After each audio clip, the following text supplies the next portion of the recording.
Brekkukots annál. 35. kapítuli. Við erum stödd í veislunni hjá Guðmundsen í miðjum 35. kapítula. Við enduðum þar sem Garðar Hólm var að syngja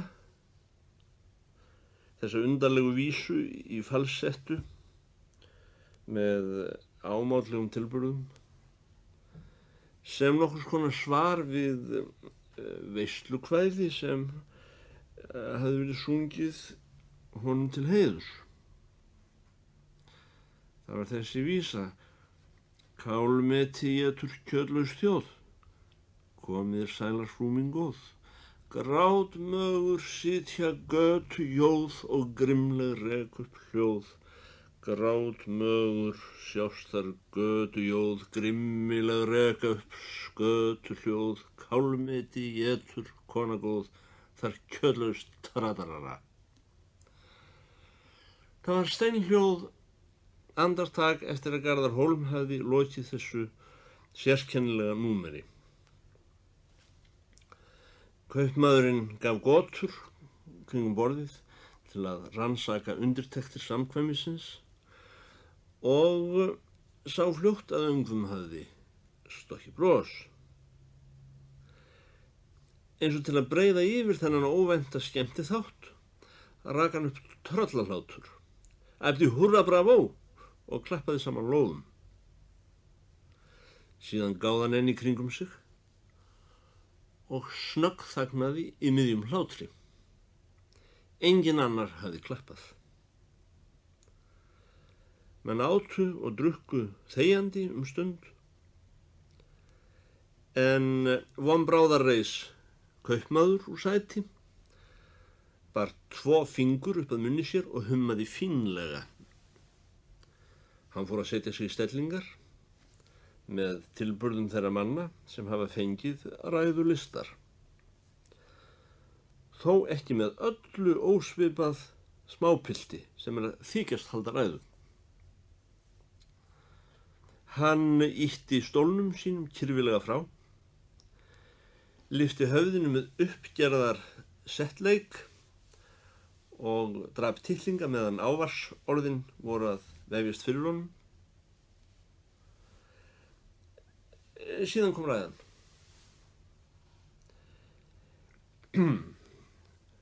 Ég ætla að leyfa mér að segja fáein orð til að heilsa upp á okkar heimsfræga vín, sem svo frægur að ef við gætum sett okkur fyrir sjónir hver yfirvættis hans frægð að réttu lagi, þá myndi enginn okkar þora að tala við hann.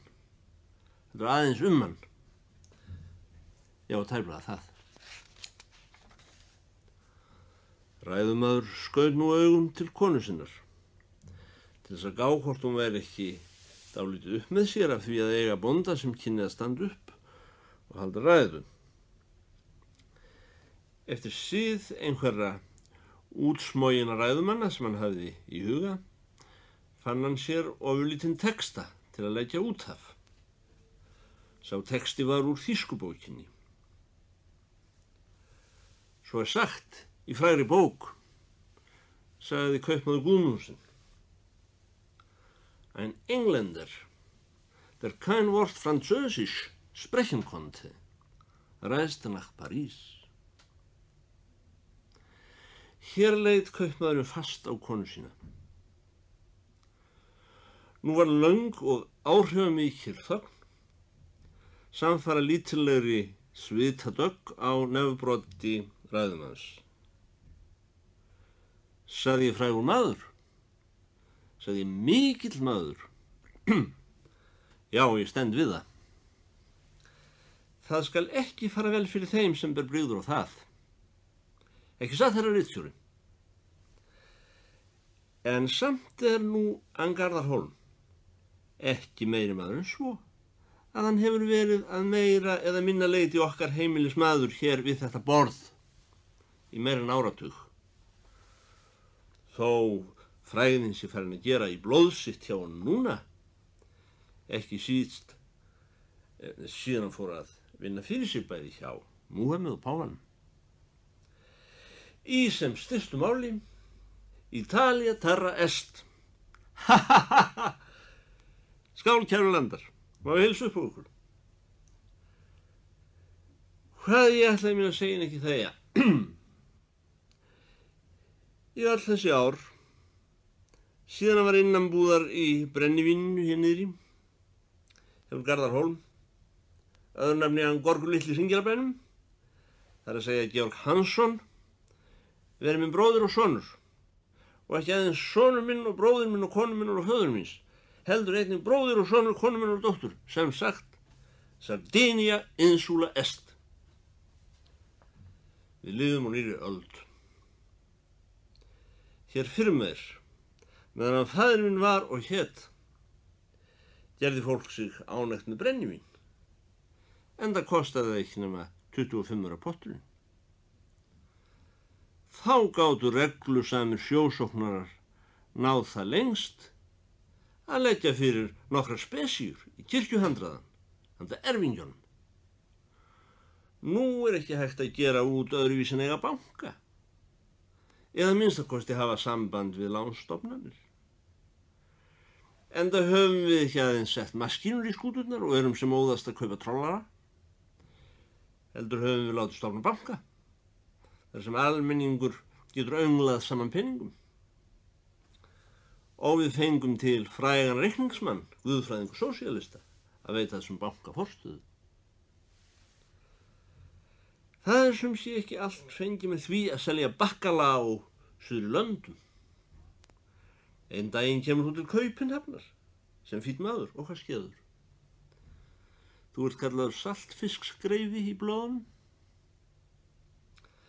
Því þó að saltfiskur sé einhver dýrastur farmur sem fluttur verður milli landa að því hann er svo þungur í sér, pressaður, þá er saltfiskur hlægileg vara út af fyrir sig.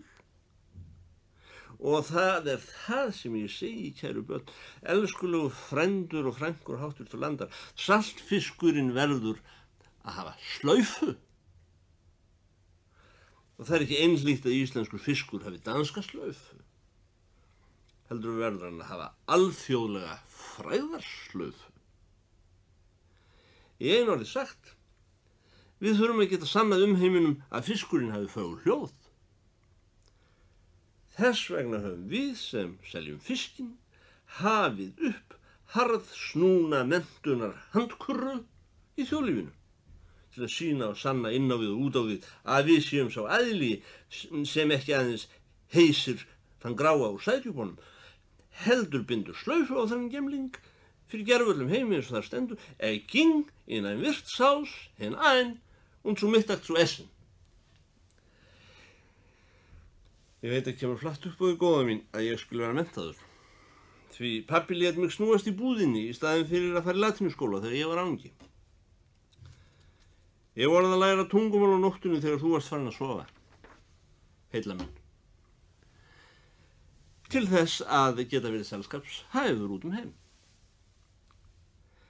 Eitt lærði ég þó í brennivínsbúðinni hérna niðri og það var að drekka mig aldrei fullan. Mitt orðtak hefur ævinlega verið eins og faðir minn veit, maskinrí, ekki fyllirí. Já, Gvendur minn, sagði Jón gamli Guðmundsson upp úr grautnum, þú segir satt. Ég hef einlægt verið bindindismaður. Ég hef alltaf sagt að almenningur ætti ekki að hafa brennivín heldur öngla saman og leggja fyrir. Almenningur á að gifta sig og eiga börn og vera kjur heima hjá sér í landlegum. Það er svo skemmtun sem best hæfir almenningi. Þá verða með feignir að komast heimanna frá sér á sjóin aftur. Þeir sem drekka, það eru tómir bölvaðir aftur útsiglarar og sentiverar. Ég hef orðið fyrir meira tjóni af drykkjuslóri og slugsi en nokkur annar útvegsmaður hér Suðurnes. Sem sagt, kæri herra faðir, sagði kaupmaður Guðmundsson. Það er nefnilega það. Við erum lentir í framþróuninni. Það er komið maskineri. Og þá dugur ekki lengur neini sveitaprestar eins og hann Forfaðir minn sér að Snorra á Húsafelli, jafnvel þó þeir að við kunnaða hveðan eru drauga. Nú þarf að koma menning. Laglegustu stúlkurnar vilja fá að eiga fræga menn, allan nema konan mín, hún var hrifin af mér. Skál gæska, má ég hafa þann heiður að heilsa upp á þig? Setzte sich an einem Tisch und nahm die Speisekarte. Við hér í búðinni höfum sendt þig út Kæri Garðar Hólm óperusöngvari til að boða íslenska menningu utanlands. Ha, sagði kallinn, nú lögstu. Ég veit ekki betur en við höfum hreinlega rekið hann af því að hann var sviðgóttur, óstundvís og kjaftfor og stóð á honum ófriður hér í búðinni. Kaupmaður Guðmundsson hélt áfram eins og ekkert væri. Ég viðurkenni að okkur var ekki þess að skilja óperusöngvara framan af. Hver treysti sér til að viðurkenna söngmann hér á Íslandi? Með leyfi, hvað er aftur eða fram á kú í söngfræði hér á Íslandi? Aftur á móti varð ég fyrstur manna til að beygja mig undir viðurkenninguna, undir eins og var fenginn í Danmörku. Ég gleymi seint hvernig datt ofan yfir mig árið eftir að Gorgur var rekinn. Þegar ég var á ferð í Kaupmannahöfn og gestkomandi hjá mínum gamla tryggðavini honum Jensen sláturmeistara ásamt með kringlugerðar forstjóranum úr Álaborg. Við höfðum sem sé, eins og þú maðst, herra óperusöngvari, sent þig í slátrunarhús í Kaupmannahöfn þegar útséð var að þú dygðir í brennivíninu hjá okkur. Við vildum þér vel, þrátt fyrir allt, hér í landi. Nú segir Jensen við mig. Sagan Herold hefur endurtekið sig. Íslendingurinn sem þú sendir mér syngur hærra en allir í sláturhúsinu. Ég lét kalla mannin fyrir mig og Sören sem forstjóra, máminn sem spilar á túbuna í Álaborg. Í sláturhúsum mikill hávaði eins og allir vita, sagði sláturmeistari Jensen við mig. Ekki síst að slátraðir 1100 svínum á dag. Hversu oft hef ég ekki sagt við hans Sörensen máminn, þú Sören. Það er aðeins eitt svínasláturhús í Danmörku sem yfirgnæfið orkestrið í Álaborg. Og þetta er sláturhúsi hjá mér. En þegar við vorum búinir að heyra Íslendingin grenja öll þau trölla útilegumanna og draugakvæði sem höfðið eru á Íslandi, þá áttum við ekki lengur fóður undir fat. Við sendum mannin rakleiðis til prófessors. Daginn eftir var hann komin með vottorð. Komið með mann, segi ég, sem ég heiti Dula Gvendur Guðmundsen. Og hvað haldið þið að þessir göfugu vinir mínir í Danmörku hafi tekið upp úr pokahorninu hjá sér, nema hann Georg okkar Hansson hérna úr Hringjarabænum sem hann pabbi hafði rekið úr snafsinum hjá sér hér árið. Og vottorðið var eins ekta og nokkur konglegt embættis vottorð getur framast verið í Danmörku með stimpli og öllu saman frá konservólavatóríunu. Þessi maður er undurveraldar. Hann vantar ekki annað en þýskan og ítalskan skóla til að verða heimsfrægur, stóð þessu vottorði. Eða var það frá Lotterio observatóríinu. Ég er ekkert að vefja það, nema ég fór þegjandun í vasaminn, tók upp budduna mín og segi við forstjóra Danmerkur, vesku há ég að borga. Við þessa sögu ætla ég að leyfa mér að bæta því að ég hafði lítilsáttar veður af því að vinir mínir í Danmörku hefðu sín á milli afráðið að senda þennan Íslending til Þýskalands og Ítalíu. Mér þóttu nú illa reikinn trippinn og sama þótti mínum kæra háttvirta föður sem þó aldrei hefur verið talinn útausandi og lifaðið öreiga kost meira en nokkur maður á Íslandi hans daga og ekki bragðan með haframjólsgraut í mannsaldur og gengið í fötum sem búðarmenn okkar hafa lagt niður. Okkur þótti sem þá væri bitið höfuðið af skömm íslensku þjóðarinnar ef óefnilegum unglingum sem Guðmundsens búð gæti ekki einu sinni nýtt til að hafa í brennivínu skyldi vera lyft upp af dönskum slökturum til þess að verða manni út í heimi og kannski meira að segja séníum eins og Danir gerðu úr þeim Albert Thorvaldsen og Niels Finsen. Við erum skilnaðarmenn, feðgar, og svo blað okkar, foldinn. Ég spurði, og pápi spurði, og öll búðin spurði, ekki komin tíminn til að við Íslendingar sem erum að leggja niður árabáta og byrja maskinir í, förum að eignast eitthvað sjálfur því til sönnunar að hér búi ekki enn sömu selirnir og fyrir voru árið 1874. Þá Ingólfur kaupmaður Arnarsson setti búð þar sem við nú stöndum. Úr því forstjórar fyrir áreiðanlegum dönskum fyrirtækjum bölva sér upp á það. Og vottorð fyrir hendi frá príma dönskum prófessorum að hér sé Íslendingur sem geti sungið hærra en sláturhús þar sem stungin eru 1100 svín á dag. Auk túpunar í Álaborg. Gefur þá ekki auga leið að við hér heima sem hinga til höfum dregið þögla fiska, dögum okkur til og spýtum í koppinn og hættum að vera eintómur bölvaðir saltfiskskreifar eins og bönar segja. Heldur látum fiskana fara að opna kjaftinn svo þau munar. Og þar með gaf ég skipunum að þessum manni skyldi keyptur frakki og helkaggi og gert úr honum séni í fullri stærð. Allt upp á búðarnareikning og hann láti hann fara út alla heima og geima til þess að kynna landið. Það mál til komið að fara að hætta að tala Egil Skallagrímsson sem gubbaði framan í fólk. Það komin tími til að fara að framkvæma stórhuga íslensk öfumæli eins og það sem ég vitnaði áðan, fiskurinn hefur fögur hljóð, finnst hann oft á heiðum, ærnar renna eina slóð eftir sjónum breiðum. Ég segi, hef sagt og mun segja, sá fiskur sem ekki syngur allan heim, það dauður fiskur. Það má ekki seinna vera að við hér á Íslandi förum að hafa syngjandi fisk með slaufu. Velkomin heim, kæri landi, að þínu forna og nýja borði hér á löngu stétt. Við trúum á þig. Þú hinn syngjandi fiskur þessa lands, þó það sé ég, Dulla Gvendur, sem segi það, skál. Kaupmaður Guðmundsen hafði varla lokið ræðu sinni, né uppskorið til hlýðra lófatak, og ekki einu sinni fengið tóm til að gá framan í konu sína, hvernig henni hefði líkað.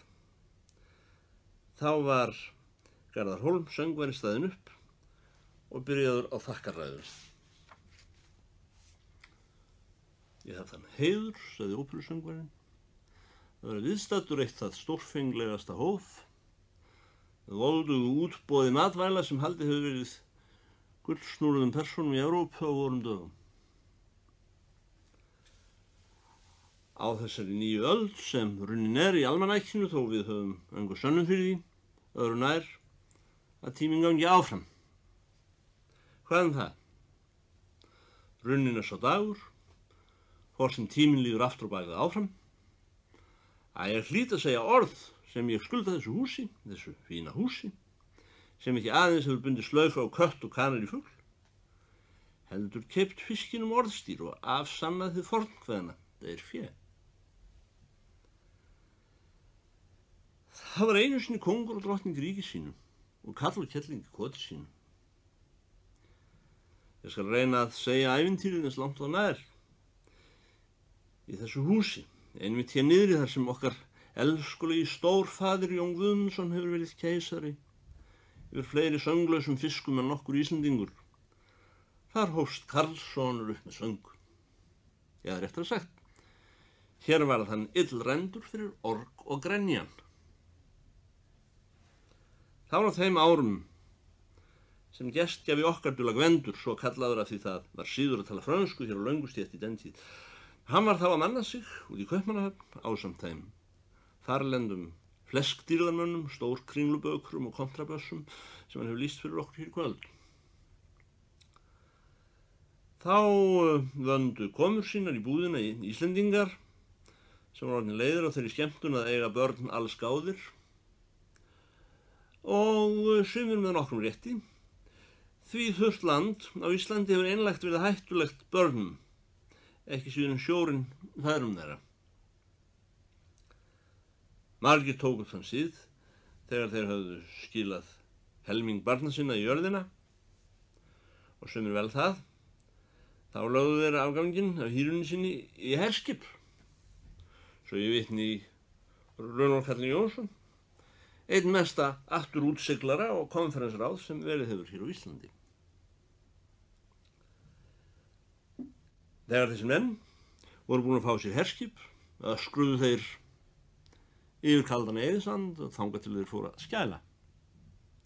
Síðan skældu þeir þú sæla heimsins svala vind, uns þeir mistu mælið og lágu upp í loft á gangvegum og þröskuldum. Það er kallað að vera dauður á Íslandi. Heiðvirðar konur sem höfðu ætlað í búðina að kaupa sér pipar í eilífðarfiskinn, þær eruð að stíga yfir þessa menn. Það hefði hvað æfinlega verið bannmaður, greip Jón Guðmundsson fram í og hafði gert lúður við eyra sér með lóanum yfir hafragrautnum svo hann heyrði ræðuna. Og ekki get ég gert að því þó heimskunni sé ekki tilt í mannfólkið. Þegar ég var ungur þótti mér gott lýsi, en ég blandaði það með kjöru til þess ég drykki ekki á mikið af því. Ég er hálf nýræður og hef aldrei drukkið svo munar annað en misu. En undan hennu hef ég út á graut. Og víst voru þeir til Guði sé lof sem aldrei sungu. Garðar Hólm óperusöngvari hélt áfram. Þegar menninir voru búin að jarða þessi 40 til 50 af hverjum 100 börnum sem þá var siður að jarða hér á Íslandi með hollri og ekta sorg, þá höfðu þeir til að bjóða búðinni söngorrustu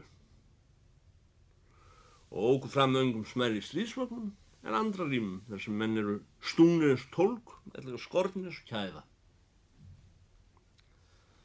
Það var að standa sig herrar mínir og frúr. Ég var þessar mundir rétt nýkomin úr mútum. Ég ætli að lýsa fyrir okkur þeim sigri sem ég vann eftir við mestan sigra þegar ég uppgötvaði að mér hafði í kappsöng tekist að gera eitt mesta svola og svaðil menn í þessu bæjarfélagi svo þurr hásan að ekki barst lengur frá honum stuna. Þannig að konsertin varð ekki útkljáður öðruvísi en með pústrum. Já, þau eru ótalin söngstríðin sem ég háði til að halda upp í virðingu búðarinnar. En það segir það ekki til að hrósa mér, heldur ber þess að geta sem gert er, að ég var enn ekki fullra 18 vetra þegar varla rakst sá öskurapi inn í búðina að ég syngi hann ekki á augabragði niður í það hurðarlausa. Gamall sjó- og brennivínsmaður, Jón Guðmundsson, þú sem aldrei sást vatna yfir Suðurnes, né dreiftir tungunni í annað en misu, og þú, kæri dula Gvendur Dannebrogs og tungumálamaður, svo framvegis, sem ég endist aldrei að telja, hér þakkar loks sú búðarloka ykkar úr snapsinum, sem þið vildu gera undir slátrara í Danmörku.